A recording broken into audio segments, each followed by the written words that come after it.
Bonjour et bienvenue sur le site du podcast Histoire en série, créé et animé par Nicolas Charles et Johan Chanoir. Au programme, une analyse des séries d'hier, d'aujourd'hui et de demain par les spécialistes des questions mobilisées par nos shows préférés.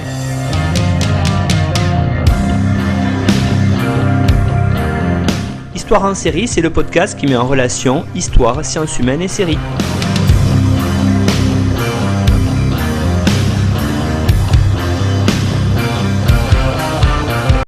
Bonjour à tous, bienvenue dans Histoire en série où aujourd'hui je reçois Briac Picarelec. Bonjour Briac.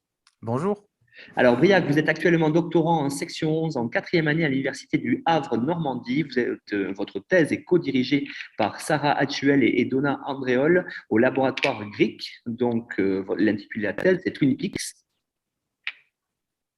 Au cœur de la révolution sérielle, création et influence. Vous êtes aussi le cofondateur avec Guillaume Geneste et Charles Perfumon du festival et d'ailleurs du podcast qui en est dédié, qui s'appelle Spoilers, qui est dédié aux séries fantastiques et de science-fiction. On ne peut que recommander à tous les auditeurs et auditrices d'Histoire en série d'aller voir ce podcast qui est vraiment excellent sur tout ce qui a un rapport avec le fantastique et la science-fiction. Vous avez aussi créé avec l'essayiste Pacom Tillman la chaîne YouTube The Book House qui propose des dialogues vidéo consacrés à Twin Peaks. Vous l'aurez compris, chers auditeurs et auditrices, aujourd'hui avec Briac, on va parler de sa série référence, celle sur laquelle il travaille en thèse, c'est Twin Peaks. Alors peut-être Briac, pour commencer cette émission en une sorte d'introduction, est-ce que vous pourriez revenir sur qu'est-ce que c'est Twin Peaks, à la fois sur son contexte de production et puis qu'est-ce qui en a fait de cette série, vraiment une série qui est quelque peu révolutionnaire? Oui, alors donc Twin Peaks, c'est une série qui a été créée en 1990 et diffusée sur la chaîne ABC pendant 2 saisons.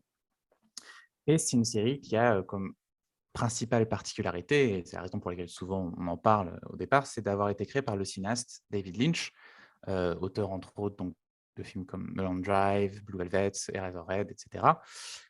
Effectivement, au début des années 90, c'était assez surprenant de voir un cinéaste comme David Lynch venir travailler à la télévision, d'autant quand on pense par exemple le film qu'il a fait juste avant Twin Peaks, Blue Velvet, c'était un film assez violent, d'un érotisme un peu vénéneux. C'était très étonnant de le voir arriver sur une chaîne de network dans les années 90, et ça a beaucoup joué sur la réception de la série. Parce qu'il faut savoir que Twin Peaks, même avant que le pilote soit diffusé, on voyait déjà dans la presse spécialisée des journalistes qui disaient « c'est la série qui va révolutionner la télévision, on n'a jamais vu ça », etc. Cependant, il ne faut pas penser que Lynch est le seul créateur de la série. Il y a un co-créateur qui s'appelle Mark Frost. Mark Frost, lui, il est scénariste de télévision et a notamment travaillé sur la série Hill Street Blues, sur laquelle on va revenir un peu plus tard. Donc, c'est quelqu'un qui avait beaucoup d'expérience et qui a lui aussi vraiment laissé sa patte sur la série. C'est vraiment une collaboration entre Lynch et Frost. Et même, Frost a plus travaillé sur Twin Peaks que Lynch, qui a été absent à plusieurs moments pendant la création de la série. Et enfin, il faut aussi mentionner des scénaristes comme Robert Engels, Storley Payton, qui ont eux aussi travaillé sur la série et ont même été showrunners à un moment. Donc voilà, il ne faut pas résumer Twin Peaks à cette présence de David Lynch. Néanmoins, c'est vrai que c'est par cette présence que la série a acquis une certaine réputation, car en effet, Twin Peaks jouit d'une réputation de série novatrice, on peut dire même peut-être révolutionnaire, parce qu'elle serait donc à la source des bouleversements un peu formels qu'ont connus les séries entre les années 90 et jusqu'à maintenant, en tout cas les séries américaines. Et on pourrait aussi être à la source de leur progressive légitimation culturelle qu'on a pu observer ces dernières années. Et le fait qu'on ait cette perception de la série pose la question de l'étendue exacte de cette influence, parce qu'elle peut être aussi bien revendiquée par certains scénaristes, parfois elle est contestée par certains chercheurs qui disent qu'au contraire la série n'a pas vraiment fait d'émule, et c'est effectivement le sujet de ma thèse, de savoir si Twin Peaks a eu une influence qui est vraiment détectable. Et donc, ce que j'ai proposé pour ce podcast, c'était de se pencher sur un aspect spécifique de cette influence, parce que c'est un sujet tellement large qu'on pourrait en faire beaucoup des podcasts. Donc, j'ai pensé qu'il était mieux de recadrer un peu. Et ce que je vous propose aujourd'hui, c'est de parler finalement de la structure narrative de la série, de ses caractéristiques, de se poser la question vraiment de comment Twin Peaks raconte son histoire. On va voir d'ailleurs qu'elle a été finalement victime de certaines des propositions qu'elle a pu faire au niveau narratif, et ensuite de se demander si ces propositions ont peut-être ont apporté quelque chose aux séries américaines si elles ont été reprises. Alors, Briac, pour commencer, peut-être ce qui est intéressant ici, hein, c'est vous parler des caractéristiques des innovations narratives hein, de Twin Peaks. C'est vrai que c'est quelque chose d'intéressant. On va y revenir dessus. Peut-être pour rappeler aux auditeurs, vous avez donné le contexte de production, mais rappeler peut-être la narration, un petit résumé des 2 premières saisons, en tout cas de l'intrigue, et puis voir hein, ce qui vous intéresse à vous dans vos recherches et dans votre podcast spoiler, c'est l'arrivée progressive du fantastique dans la série. C'est ça, tout à fait. Alors, Twin Peaks, pour replacer, on commence par un meurtre dans la petite ville de Twin Peaks, bien sûr, dans l'État de Washington. Donc, on se trouve dans le nord-ouest des États-Unis. Il faut se figurer des forêts de conifères, des montagnes, du brouillard. Donc, une lycéenne est assassinée, Laura Palmer. Elle est retrouvée, son corps est retrouvé enveloppé dans du plastique sur les berges d'un lac. Et donc, c'est un vrai traumatisme pour cette petite ville. D'ailleurs, c'est le début du pilote, nous montre un peu les réactions des différents habitants face à la nouvelle. Et au bout d'une demi-heure de pilote, arrive un personnage qui est l'agent spécial Dale Cooper, un agent du FBI, qui va donc mener l'enquête sur la mort de Laura. Et Cooper est un détective un inspecteur assez particulier, parce qu'il est déjà très excentrique. Il a un goût immodéré pour le café, pour les pâtisseries, les sucreries. Il adore les tartes à la cerise qu'il peut manger au diner local. Et c'est devenu d'ailleurs un peu l'emblème de la série, hein, le Cherry Pie and Coffee. Mais c'est aussi un détective qui est connecté à son intuition. Hein. Il a plusieurs visions au cours de la série. Il est guidé par ses rêves. Néanmoins, il n'est pas le seul à être donc un peu étrange, hein, puisque la ville et ses habitants le sont également. On pense par exemple à un personnage très connu, la femme à la bûche, donc une femme qui se balade un peu partout avec une bûche qui peut lui parler, lui envoyer des messages et qui va parfois aider les héros dans l'enquête. Donc Twin Peaks, c'est donc cette histoire, cette enquête sur la mort de Laura Palmer, une enquête policière qui va se mêler ensuite à d'autres intrigues plus proches du soap opéra, donc plus ou moins romantique. On a aussi tout un aspect de la série qui traite de machinations autour de la scierie de la ville, que différents personnages veulent s'accaparer, donc ils vont s'allier et se trahir. Et enfin, des intrigues plus comiques liées à des personnages qui vont, eux, vraiment rester dans ce registre. Donc déjà, on voit que c'est une série qui, de base, est difficile à catégoriser. On ne peut pas vraiment dire que ce soit juste, par exemple, une série policière, juste un soap opéra. C'est vraiment une série qui est hybride au niveau du genre, au niveau du ton aussi. Hein. On a des scènes plus dramatiques qui vont ensuite virer à l'humour, virer à l'horreur aussi, parfois.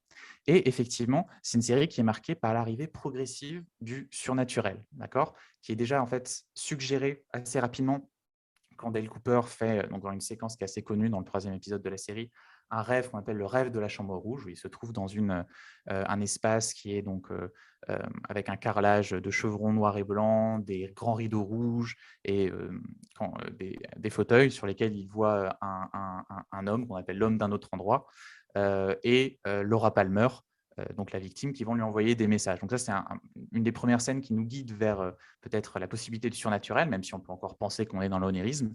Mais peu à peu, ces entités surnaturelles vont intervenir dans le récit. On comprend effectivement qu'il se passe quelque chose à Twin Peaks, en tout cas dans le monde de Twin Peaks, et elles vont prendre de plus en plus d'importance dans l'intrigue. On va même nous révéler l'existence d'esprits parasites capables de posséder certains des habitants, et ça va se révéler être la clé de l'affaire, puisqu'on apprend durant la 2e saison que Laura Palmer a été en fait assassinée par son propre père, Leland Palmer, qui abusait d'elle depuis ses 12 ans, et qu'en fait Leland est lui-même possédé par un esprit maléfique appelé Bob.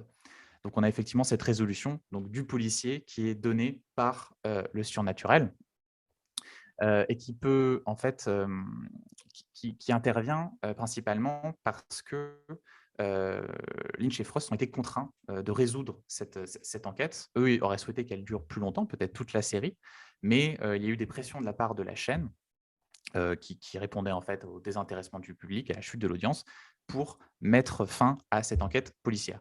Et ce qui va se passer, c'est qu'ensuite, la série va souffrir, après cette révélation, d'une écriture assez hasardeuse. En fait, elle va manquer d'une véritable direction à prendre et se perd dans une abondance d'intrigues, de sous-intrigues comiques.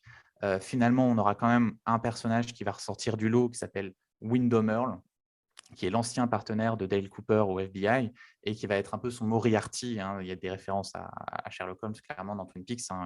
Et donc, il va y avoir un affrontement entre Cooper et Windham qui vont les mener en fait dans un espace qui s'appelle la Loge Noire, qui est en fait cette chambre rouge que je vous évoquais plus tôt, le rêve qu'avait fait Cooper. Donc, la Loge Noire, c'est un espèce d'espace hors du temps dans lequel vivent tous les esprits qu'on a pu rencontrer dans Twin Peaks. Et en fait, c'est là que Dale Cooper va être remplacé par un double maléfique qui est lui-même possédé par Bob, qui va sortir à sa place de la Loge Noire, alors que Dale Cooper se retrouve coincé dedans. Et pendant un moment, ça a été la fin de Twin Peaks, puisque la série a été annulée. Donc, c'est une fin très sombre avec ce personnage d'enquêteur qui vient posséder son image, qui vient possédée par ce tueur qui l'a recherché. Et donc, oui, voilà, ça a été la fin de Twin Peaks pendant un moment. Et donc, cette écriture un peu hasardeuse en seconde saison, on va revenir dessus, mais elle s'est doublée en plus de soucis en coulisses, puisque la série était quasi abandonnée par Mark Frost et David Lynch pour un certain nombre de raisons. Et pendant un moment, c'était la fin de Twin Peaks, cette image assez horrible de Dale Cooper emprisonné dans la Loge Noire. Finalement, on a eu ensuite un film, Firewalk With Me, en 1992, qui est réalisé par David Lynch, mais auquel Mark Frost n'a pas participé, qui, lui, nous compte en fait les derniers jours de la vie de Laura Palmer, tout en ajoutant des éléments qui complexifient aussi la série.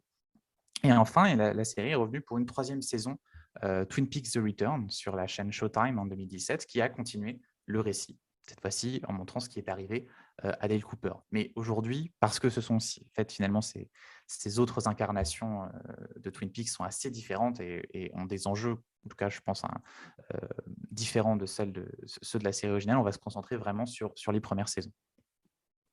Alors justement, en rentrant un petit peu dans le dur de l'émission, j'allais dire, en rentrant dans ce que vous voulez analyser, c'est-à-dire l'aspect feuilletonnant intensifié de Twin Peaks. Alors peut-être pour les auditeurs et auditrices qui ne sont pas spécialistes du comment on écrit une série, comment elle fonctionne, est-ce que vous pourriez nous, en introduction de cette partie-là, nous dire ce que vous entendez par cet aspect feuilletonnant intensifié? Oui, tout à fait. Alors, pour le faire, pour schématiser un peu, on va dire, la narration des séries, il y a plusieurs types. Il va y avoir des séries qui vont être plus épisodiques, c'est-à-dire qu'elles vont avoir des intrigues bouclées le temps de leur épisode. Parmi celles-ci, il y en a qui sont plus ou moins formulaires, c'est-à-dire qui vont suivre le même schéma, les mêmes étapes, il y aura une structure récurrente dans chaque épisode.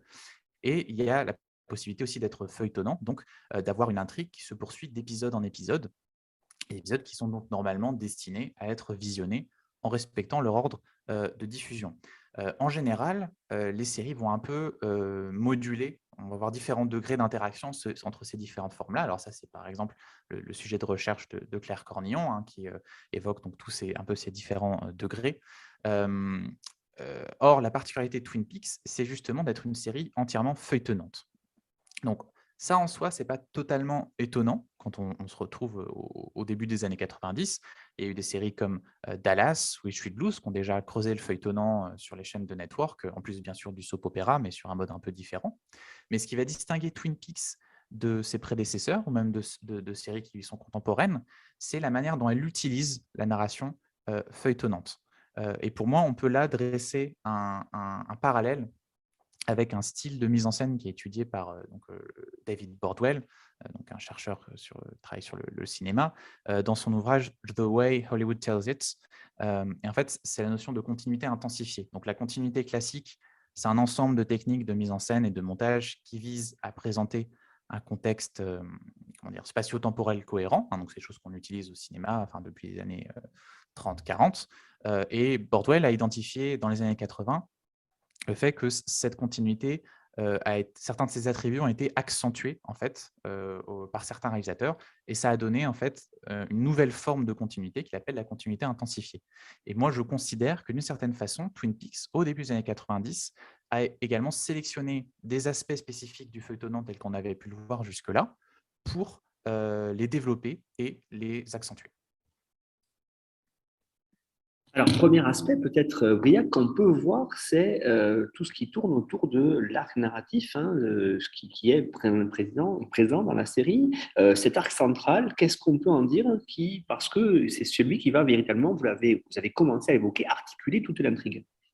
Oui, alors Twin Peaks, effectivement, va s'articuler autour d'une question qui est devenue célèbre, qui est qui a tué Laura Palmer. Et l'enquête, pour y répondre, forme en fait un arc narratif central majeur qui va amorcer le récit, c'est le déclenchement de Twin Peaks, va le structurer et est tellement important qu'il va se placer véritablement au-dessus des autres composants de la narration. C'est pour cette raison, parce qu'il est au-dessus, que moi je l'appelle le super arc. Donc c'est l'appellation que j'ai choisie pour vraiment désigner spécifiquement cet arc narratif. Et donc ce super arc, il est intéressant sur plusieurs points. Le premier point, c'est qu'il fonctionne selon une dynamique heuristique, on pourrait dire, c'est-à-dire qu'il ne s'agit pas de tracer l'évolution d'un personnage, comme par exemple le fera Breaking Bad plus tard, avec la transformation de Walter White. Il ne s'agit pas d'évoquer l'évolution d'une relation, encore d'un conflit. Je pense par exemple à Battlestar Galactica, l'affrontement entre les Cylons et les 13 colonies, mais l'arc central de Twin Peaks va plutôt rendre compte d'un passage de l'ignorance à la connaissance, dont personnages et public vont faire l'expérience ensemble à mesure que l'enquête et la série progressent. Donc, il s'agit vraiment d'acquérir des connaissances, de résoudre le mystère de la mort de Laura Palmer. Et donc, cet arc va reposer sur une espèce de dynamique assez paradoxale, c'est-à-dire que la recherche d'une solution au mystère va motiver le visionnage, et dans le même temps, la réponse à ce mystère doit être repoussée au maximum pour ne pas dissiper l'intérêt du public dans la série. Donc on va bien sûr alterner entre différentes fausses pistes et révélations. Et par exemple, tous les suspects qu'on va avoir pendant la première saison vont être innocentés au début de la deuxième. On va renouveler un petit peu les possibilités de cet arc, les possibilités de s'interroger sur le suspect du meurtre. Le super arc, il est intéressant également parce qu'il est composite, c'est-à-dire qu'il est formé d'un ensemble d'autres arcs narratifs qui lui sont subordonnés et qui vont le faire progresser par alternance.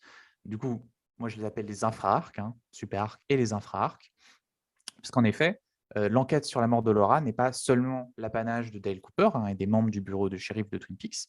On va aussi suivre par exemple sa meilleure amie, Donna, qui est accompagnée de son petit ami, James, et de la cousine de Laura, Maddie, qui est même un sosie de Laura, qui vont enquêter sur sa mort. On a aussi un autre personnage, par exemple, dans la première saison, Audrey Horne, qui est la fille de Ben Horne, qui possède l'hôtel local, donc c'est un peu le, un notable donc, de la ville de Twin Peaks, qui va elle aussi mener sa propre enquête.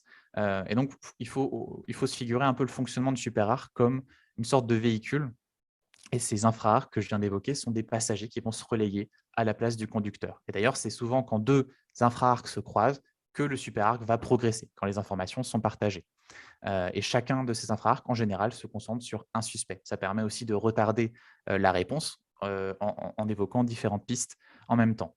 Par contre, il ne faut pas penser que cet arc central va englober toutes les intrigues de Twin Peaks. On a des arcs parallèles et on a des personnages qui ne vont jamais prendre part à l'enquête. Néanmoins, c'est bien cet arc qui va orienter notre introduction au monde en déterminant, par exemple, les personnages qui méritent notre attention. Si on regarde le pilote, tous les personnages principaux vont être connectés de manière plus ou moins intime à Laura et donc potentiellement à l'enquête et à cet arc central. Donc, ce super arc va dicter en quelque sorte la dynamique narrative de la série et toutes les intrigues de celle-ci vont se développer. Alors, on pourrait parler d'une sorte de mouvement centrifuge autour de cet arc central. C'est-à-dire que même si elles vont s'en séparer, elles en découlent toutes d'une certaine manière. Et donc, cet arc, c'est la raison qui nous pousse, en tout cas au début de la série, à la regarder. Et le problème étant, comme je l'ai déjà évoqué, c'est qu'il va nécessairement disparaître avec la fin de l'enquête, et on va le voir plus tard, mais forcément, quand toute une série est organisée autour d'un élément, ça peut poser problème quand il disparaît. Oui, et puis c'est une série, vous avez commencé à l'évoquer à l'instant, qui est marquée par une certaine porosité narrative, c'est-à-dire qu'en fait, on voit bien on voit bien que les différents arcs narratifs, vous avez commencé à le dire, s'interpénètrent les uns les autres.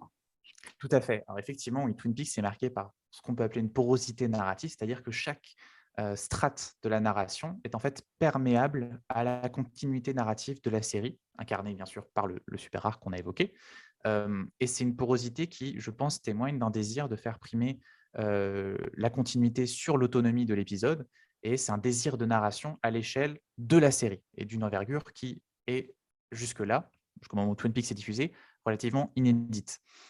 Le super arc, en fait, par exemple, brouille les frontières entre les saisons. il fait le pont entre les deux. C'est-à-dire que l'enquête sur la mort de Laura n'est pas résolue à la fin de la première saison. Il continue sur la deuxième. Et ça, c'est très important. On n'avait pas eu ça jusque-là dans une série télévisée. Une série qui s'axe autant sur un arc central, qui est le sujet de chaque épisode, qui revient, qui est feuilletonnant, et qui se poursuit ensuite sur plusieurs saisons. On peut d'ailleurs noter que si on prend la numérotation officielle des épisodes de la série, qui n'ont normalement pas de titre, les épisodes Twin Peaks s'appellent pilote, épisode 1, épisode 2, etc. La fin de la saison 1, c'est épisode 7, et la deuxième saison s'ouvre épisode 8. Donc on affirme vraiment une continuité tout au long de la série. Cependant, je pense que la conséquence la plus remarquable de cette porosité narrative, c'est le fait que la série n'exploite quasiment pas l'échelle de l'épisode. On a seulement 2 constantes qui soulignent l'épisode dans Twin Peaks. La première, c'est le recours à l'unité de temps, puisque chaque épisode va se dérouler sur une journée, à l'exception souvent des fins de saison qui vont se diviser une nuit en 2. Et la seconde, c'est la présence systématique d'un cliffhanger, donc c'est retournement de situation en fin d'épisode. Mais même si cette unité de temps va effectivement permettre de marquer l'unité de l'épisode à un niveau chronologique, le cliffhanger finalement produit presque l'effet contraire parce qu'il laisse le public sur un sentiment d'irrésolution. Donc en fait, ce que les cliffhangers de fin d'épisode viennent souligner dans Twin Peaks, c'est qu'un épisode n'est jamais fondamentalement autonome. On n'a pas non plus d'intrigue bouclée dans le temps d'un épisode dans Twin Peaks. Il y en a certains certains épisodes vont se détacher pour le public parce qu'ils vont comporter des moments marquants. Par exemple, je pense à l'enterrement de Laura Palmer ou le moment où le tueur est révélé. Mais s'ils se détachent, c'est plus par l'importance de la fraction de récit qu'ils vont mettre en scène que par la construction de l'épisode, qui vont souvent avoir des intrigues parallèles qui vont suivre leur cours sans jamais que ces événements que je viens d'évoquer ne les affectent. Donc, de fait, les épisodes de Twin Peaks vont respecter l'unité de temps, mais en fait, presque jamais l'unité d'action. Autre chose qu'aurait pu proposer Twin Peaks, c'est une écriture peut-être qu'on pourrait appeler plus thématique à l'échelle de l'épisode. Par exemple, en faisant en sorte que chaque intrigue apporte une nuance au thème global qui se dégage de l'épisode où il fasse écho. C'est quelque chose qu'on voit dans beaucoup de séries, avant Twin Peaks, après Twin Peaks. Je pense à Lost, je pense aux Sopranos. On voit bien comment chaque intrigue de l'épisode va se répondre, se faire écho, même si elles ne se croisent pas nécessairement. Or, dans Twin Peaks, c'est quelque chose qui est très, très rare. Il est très dur d'attribuer un thème central à chaque épisode. C'est plutôt au sein de la série qu'on va voir effectivement ces échos se former. Donc, en réalité, donc, ce qu'on voit, c'est que la composition des épisodes de Twin Peaks n'est pas régie par une logique qui est spécifique. Et en fait, elle répond plutôt au progrès, aux nécessités du progrès de chacune des intrigues. Et la conséquence, c'est que les épisodes de la série vont donner l'impression de se fondre un peu les uns dans les autres. Et c'est le cas même parfois littéralement, parce que certains s'ouvrent en montrant la suite immédiate des événements qui concluent l'épisode précédent. Donc en fait, dans Twin Peaks, c'est vraiment l'échelle de la série qui va dicter la marche à suivre plutôt que l'échelle de l'épisode. Et on pourrait donc dire qu'on a vraiment plus l'impression de regarder Twin Peaks plutôt qu'un épisode de Twin Peaks. Vous avez dit en introduction, Briac, qu'il y avait de nombreuses influences dans l'écriture justement de cette série Twin Peaks. Est-ce que vous pourriez maintenant nous en dire un peu plus? Parce que effectivement, vous l'avez dit, c'est une série qui a été influencée par d'autres séries, par des films aussi, et donc ça, on le retrouve parce qu'elle-même, on le verra, influence par la suite de nombreuses productions sérielles. Tout à fait. Twin Peaks, effectivement, ne sort pas de nulle part et tout ce qu'on vient d'évoquer sur sa gestion du feuilletonnant prend source dans des séries qui lui sont antérieures. Alors, par exemple, on peut penser au Fugitif. Le Fugitif, je ne sais pas si ça a été évoqué déjà comme série dans Histoire en série. C'est une série donc, qui a été diffusée entre 63 et 67 sur la chaîne ABC, qui montre donc l'histoire d'un médecin, Richard Kimball, qui fuit à travers les États-Unis parce qu'il est accusé à tort du meurtre de sa femme, et donc il est à la recherche du véritable meurtrier, un mystérieux manchot qu'il a aperçu, alors qu'il est lui-même poursuivi par un inspecteur appelé Philip Gerard, qui est implacable, qu'il poursuit à travers donc, son voyage à travers donc, les différents États des États-Unis. Et le fugitif propose donc effectivement une intrigue feuilletonnante à l'échelle de la série, comme Twin Peaks, avec la quête de vérité de Richard Kimball, donc pour s'innocenter, pour retrouver le meurtrier de sa femme.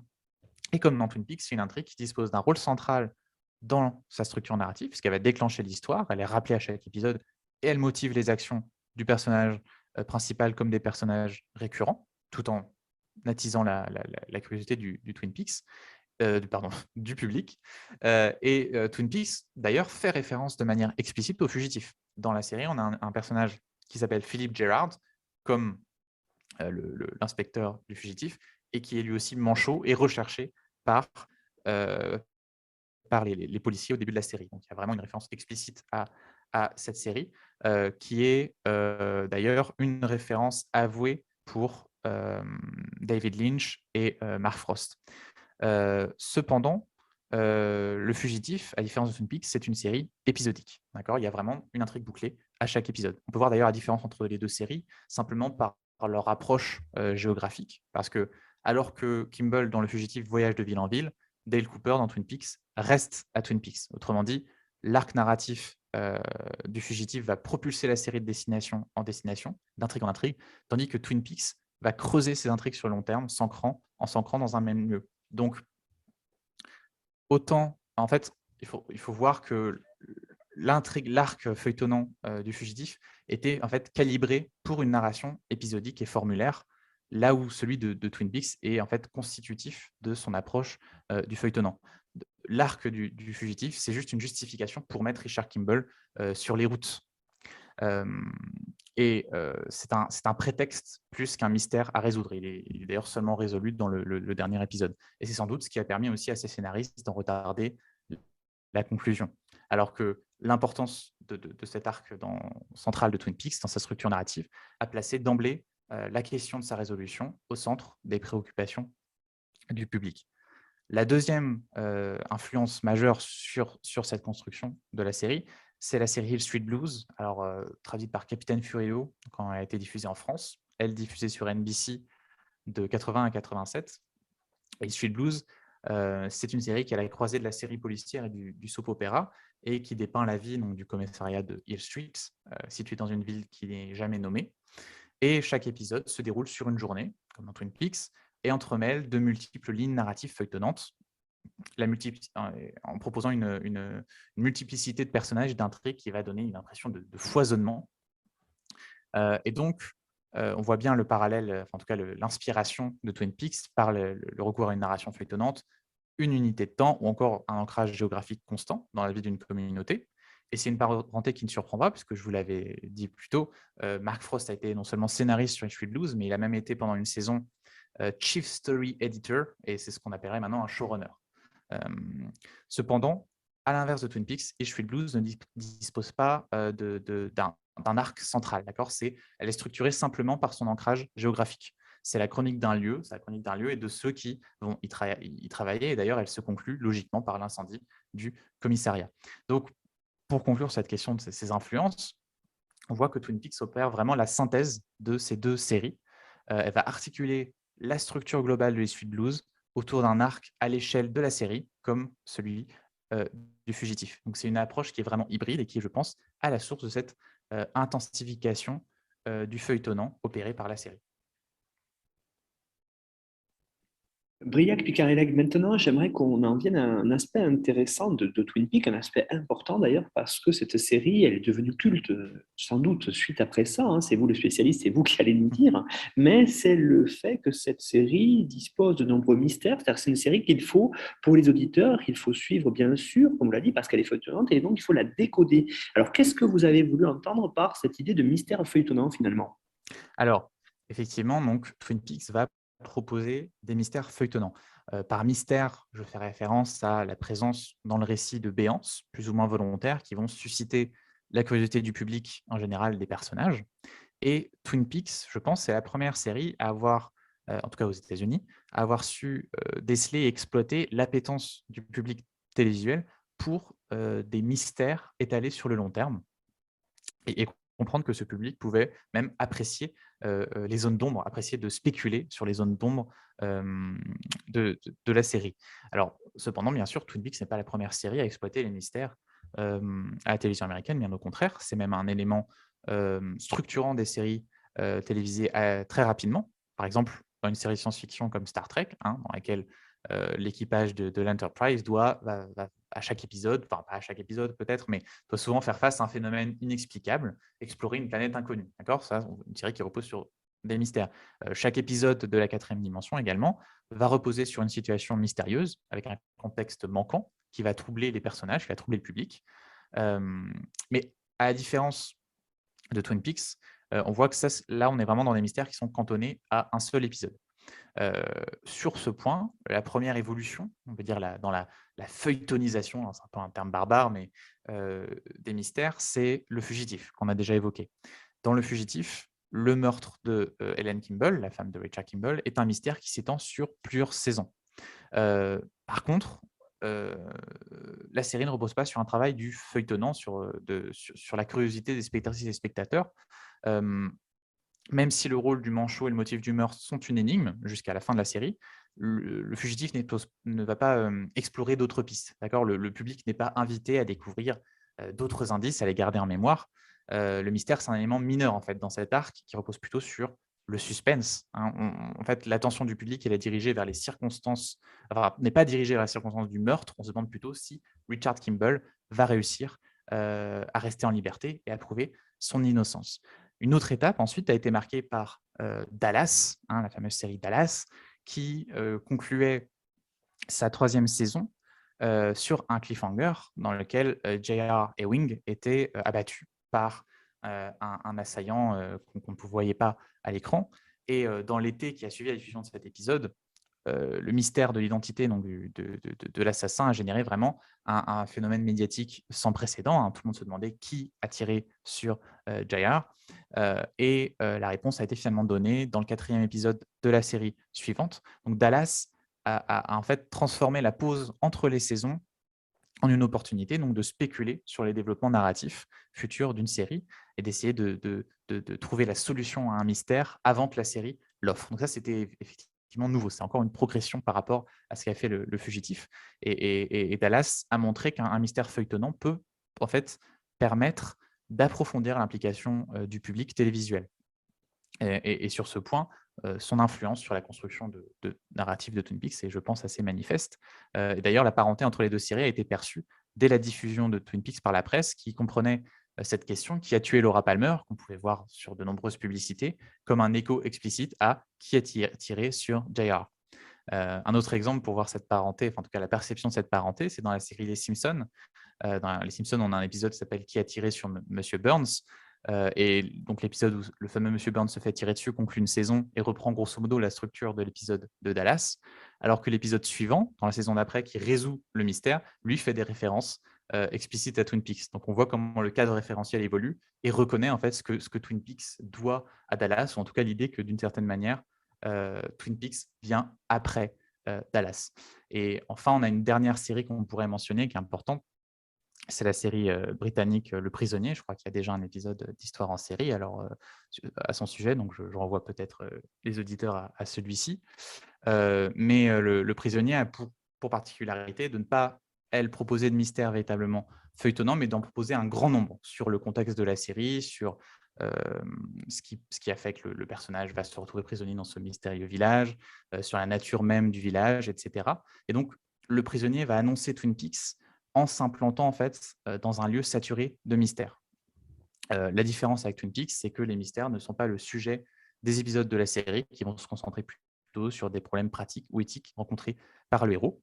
Les mystères, en fait, dans Le Prisonnier, ne sont pas vraiment alimentés ou complexifiés à chaque épisode. Il faut attendre la fin de la série pour que certains d'entre eux, mais pas tous, connaissent une résolution équivoque. Donc, pour synthétiser, on a eu des mystères à la télévision américaine qui étaient d'abord cantonnés à l'échelle épisodique, ensuite propulsés à l'échelle sérielle avec Le Fugitif, mais ce faisant, ils perdent leur place au centre de la narration. Il ne s'agit plus vraiment de les résoudre, mais de s'en servir comme prétexte au concept de la série.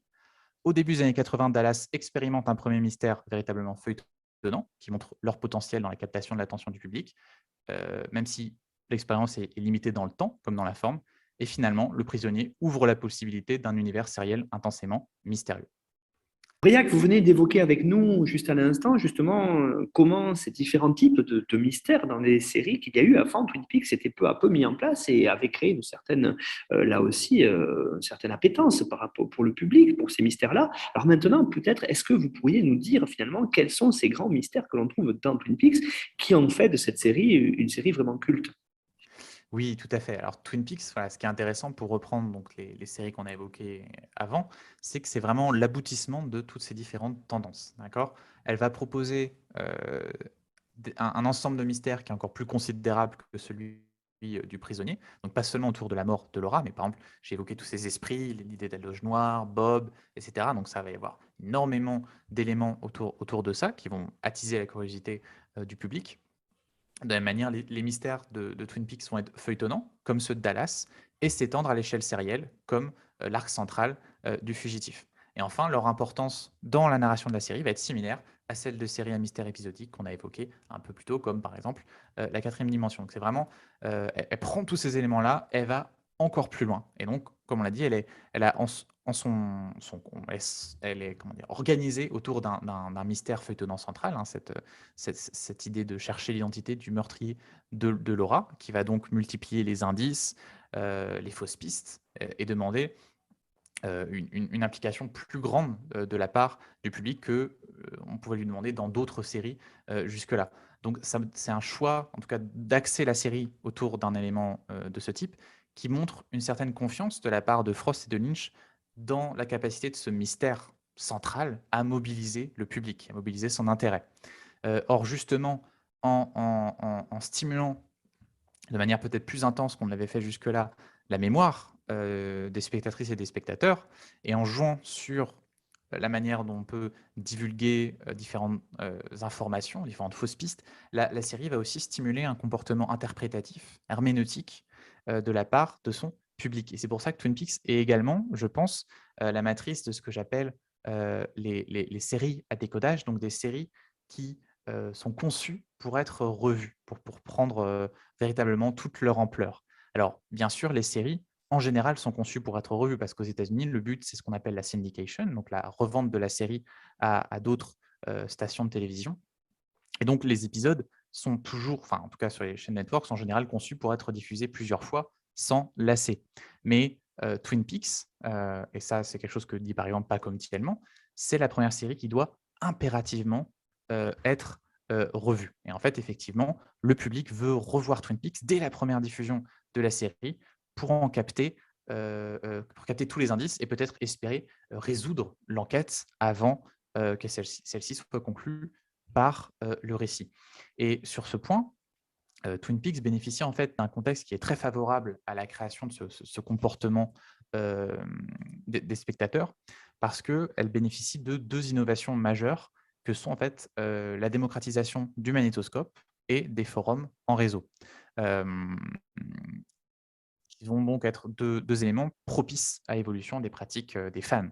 Par exemple, le fait de pouvoir enregistrer la série sur VHS permet de l'extraire de la temporalité de la diffusion télévisuelle et donc de regarder la série sur ses propres règles. Et on a des documents de certains reportages de l'époque où on voit effectivement les fans de Twin Peaks revoir une séquence en particulier, la mettre en pause, ralentir la bande, prendre des notes pour essayer vraiment voilà, de déceler tout ce que les créateurs ont pu laisser comme indice, peut-être même subliminaux, à l'image. Donc l'enregistrement va permettre au public de disséquer vraiment méticuleusement la série. Dans le même temps, on a aussi, je le disais, la popularisation des forums Internet. Alors, Usenet à l'époque, qui va permettre au fandom de Twin Peaks de s'organiser notamment sur un forum appelé Alt TV Twin Peaks, qui a été étudié par Henry Jenkins.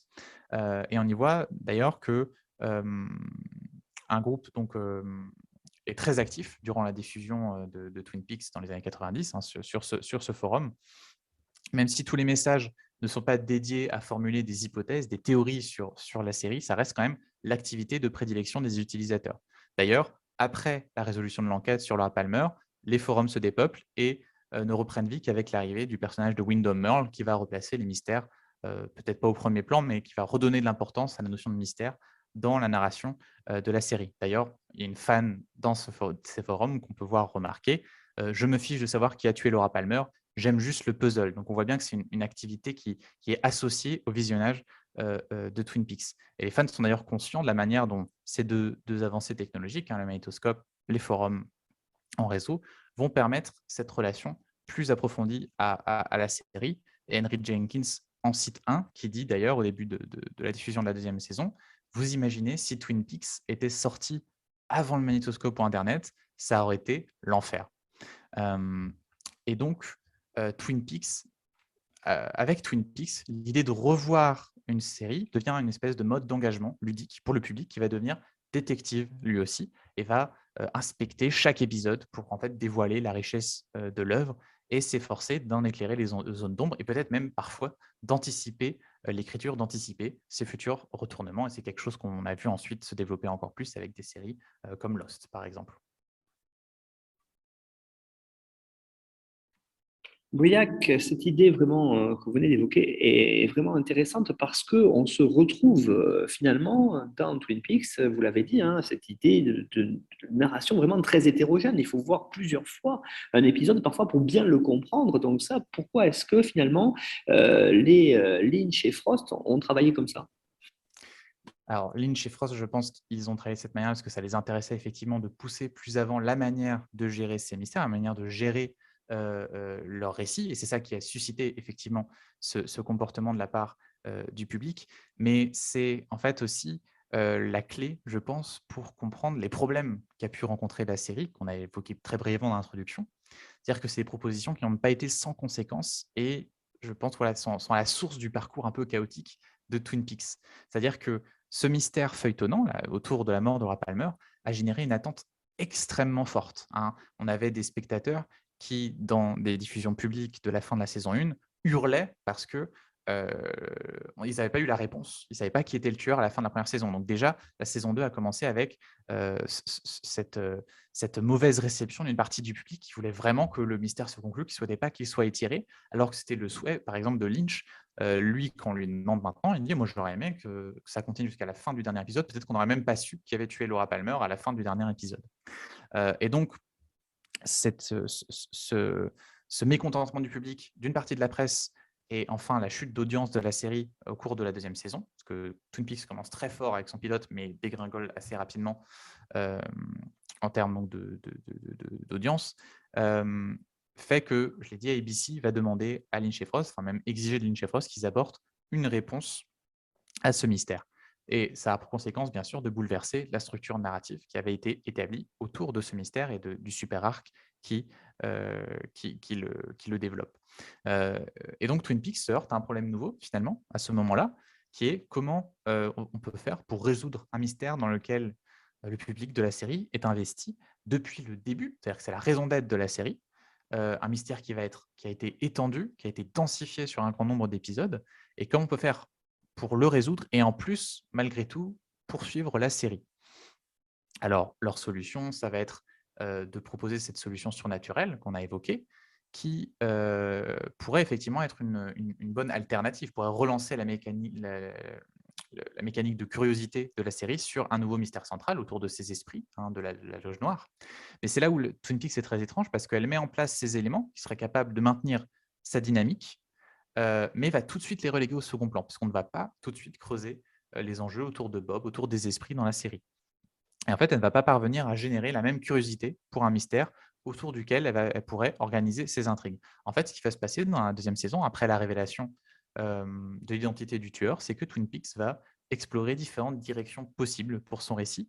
Et en quelque sorte, on a l'impression que les scénaristes se questionnent sur l'identité de Twin Peaks. C'est-à-dire que si Twin Peaks, ce n'est pas l'enquête sur Laura Palmer, qu'est-ce que c'est? Est-ce que c'est Dale Cooper? Alors, on va trouver des raisons un peu bateaux pour faire en sorte que Dale Cooper reste à Twin Peaks. Est-ce que c'est les intrigues soap opéra? Bon, bah, on va rajouter énormément d'intrigues romantiques. Est-ce que c'est le côté excentrique, drôle? Ah, bah, on va mettre les personnages plus qui sont dans un registre peut-être plus comique en avant. Et effectivement, on a beaucoup d'intrigues comiques dans cette deuxième partie de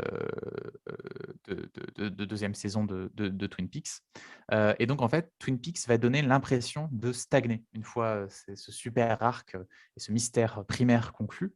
Mais ce n'est pas uniquement parce qu'elle change de fonctionnement narratif, mais c'est parce qu'elle devient une espèce d'ensemble de séries possibles. Hein. On tente plusieurs choses à la fois, mais aucune solution n'est véritablement choisie. Aucune série possible n'advient véritablement.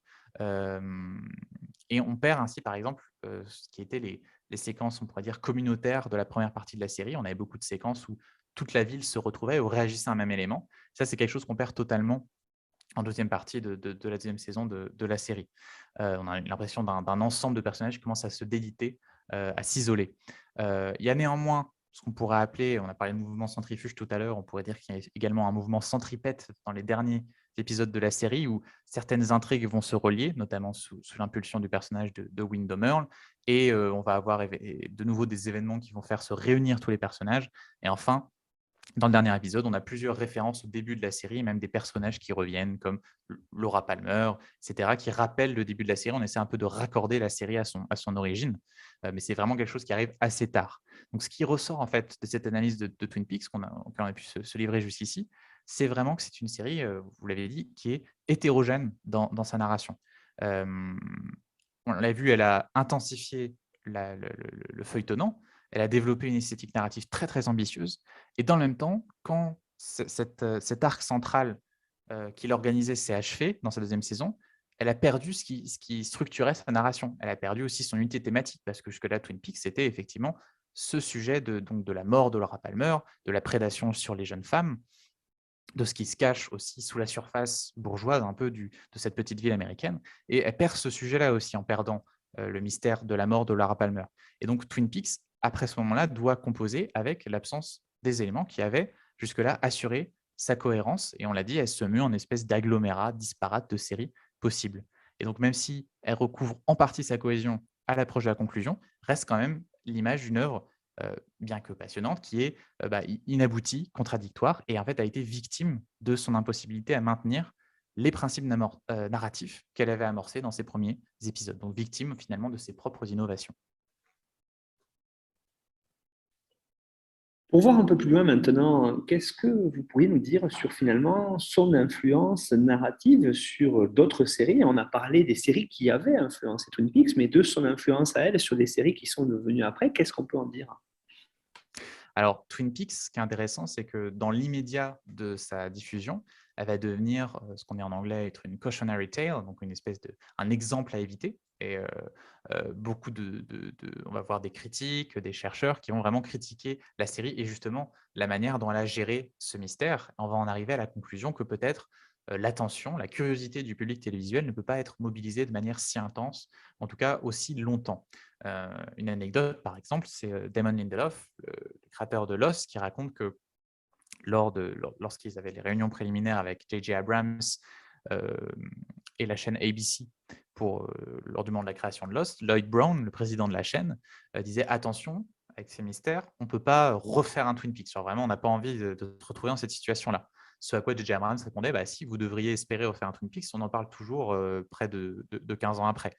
Néanmoins, c'est vrai que pendant un moment, on évite de refaire Twin Peaks et on met assez longtemps à retrouver une utilisation du feuilletonnant qui soit aussi d'une ampleur en tout cas similaire, malgré des tentatives qui s'en approchent. Alors, on a une série comme Murder One, créée par Steven Bochco, qui était le créateur de Hill Street Blues, qui va elle aussi prendre une affaire qu'on va développer, qu'on va suivre du début à la fin. Mais dans Murder One, l'affaire est résolue à la fin de la première saison et on en a une deuxième dans la deuxième saison. Donc déjà là, on est un peu dans quelque chose de différent de Twin Peaks.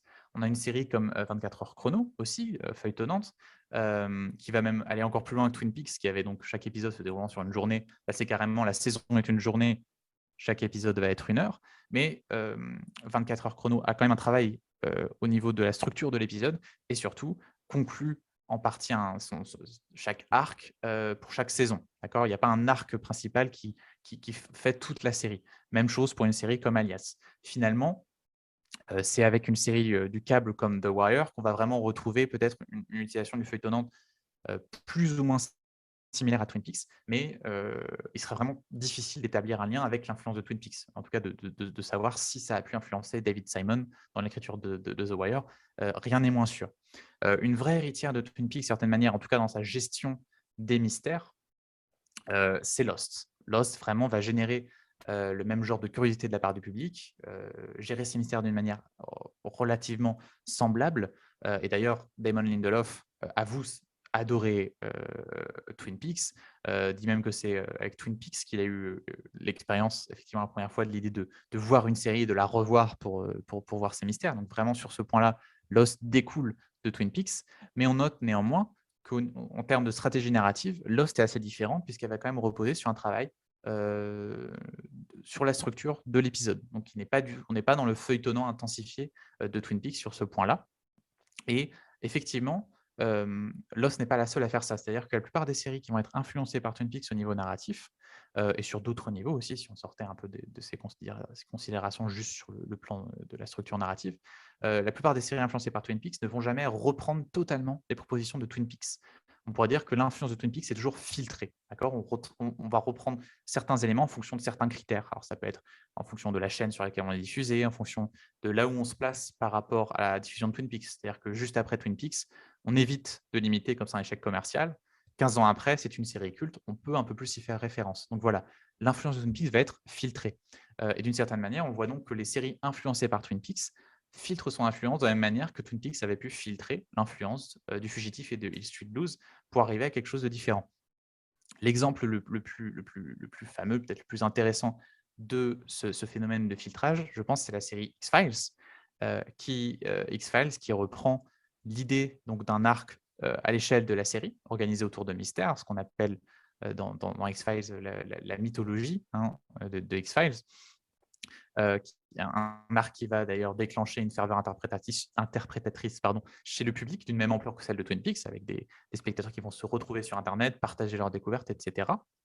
Mais X-Files va répondre à la porosité narrative de Twin Peaks par une approche qui est presque le contraire, c'est par de la compartimentalisation. C'est-à-dire que dans X-Files, on a deux types d'épisodes. On a les épisodes de mythologie qui vont effectivement faire partie de cet arc narratif, et on a les épisodes qu'on appelle les Monsters of the Week qui vont là traiter d'un phénomène sur lesquels les agents du FBI, qui sont les héros de la série, vont venir enquêter. Et donc, cet arc sériel et ce mystère feuilletonnant de Twin Peaks vont se retrouver donc relayés à un type précis d'épisode, qui est donc les épisodes de la mythologie. Et ça permet à la série de moduler en fait l'élan narratif global de ces mystères. C'est-à-dire que X-Files peut faire un petit peu progresser ces mystères et ensuite faire 4-5 épisodes qui n'ont rien à voir et qui vont eux plus creuser les relations entre les personnages, etc. Et donc, en retardant ces réponses, X-Files a pu se maintenir bien plus longtemps que Twin Peaks, puisque dans sa première version, elle a eu 9 saisons. Et elle ne résout, par exemple, un mystère aussi important que ce qui est arrivé à la sœur du héros, à Samantha Mulder, que dans sa 7e saison, alors qu'on l'a vu, Twin Peaks doit résoudre son mystère principal dès sa 2e. Vous avez évoqué au cours de cette émission le fait qu'il y ait eu finalement beaucoup plus tard, en 2017, une 3e saison. Alors peut-être pour conclure cette émission, Briac, qu'est-ce qu'on peut dire sur cette série qui arrive quasiment 20 ans après la première? Alors, cette 3e saison elle est intéressante parce qu'elle va, sur certains points, effectivement, continuer ce qu'avait pu faire Twin Peaks, peut-être de manière encore plus intense, aller vers un feuilletonnant encore plus poussé, et pourtant, dans le même temps, proposer, dans un épisode en particulier, un travail épisodique. C'est le fameux épisode 8 de la saison 3 de Twin Peaks dont vous entendrez parler si vous faites des recherches sur la série. Donc, c'est finalement quelque chose qui est presque donc l'inverse de l'approche de la série dans sa première incarnation. Et qui donc montre qu'elle a su aussi se questionner et aller plus loin dans cette approche narrative, tout en prenant en compte aussi, on peut le voir, les propositions de séries qui ont été diffusées entre-temps. Merci beaucoup, Briac Pucarelec, pour cette émission autour de la série Twin Peaks. On l'a dit tout au long de l'émission, c'est votre spécialité. Vous travaillez dessus en thèse et on a bien compris ici qu'on n'a pas traité toute la série Twin Peaks parce que vous l'avez dit, il faudrait plusieurs émissions, il faudrait sans doute des heures. Il y a tellement de choses à dire. On s'est concentré effectivement sur sa spécificité narrative et c'était très intéressant parce que je pense aussi, et j'espère en tout cas que ça aura permis aux auditeurs et aux auditrices finalement de découvrir comment on écrit une série avec son vocabulaire spécifique. Et ça aussi, c'est un des buts du podcast Histoire en série. Alors Briac, on renvoie aussi vers la bibliographie indicative que vous avez fournie et qu'on retrouve sur la page internet sur la page de notre site internet histoireensérie.com. N'oubliez pas aussi, chers auditeurs et auditrices, d'aller voir les réseaux sociaux, Twitter et le groupe Facebook si vous voulez avoir plus d'informations sur les émissions passées et à venir.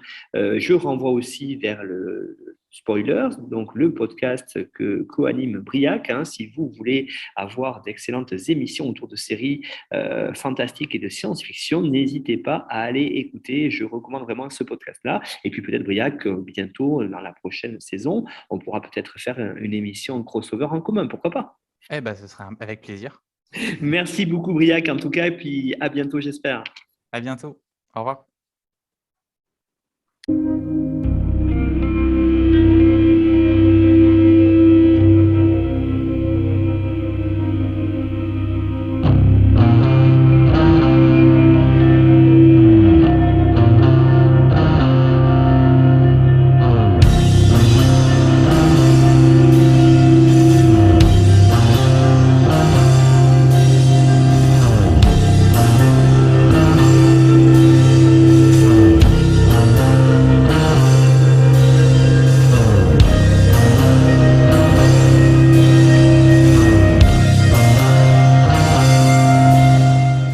Retrouvez-nous sur Twitter @Histoire en série pour connaître le programme à venir ainsi que des conseils bibliographiques.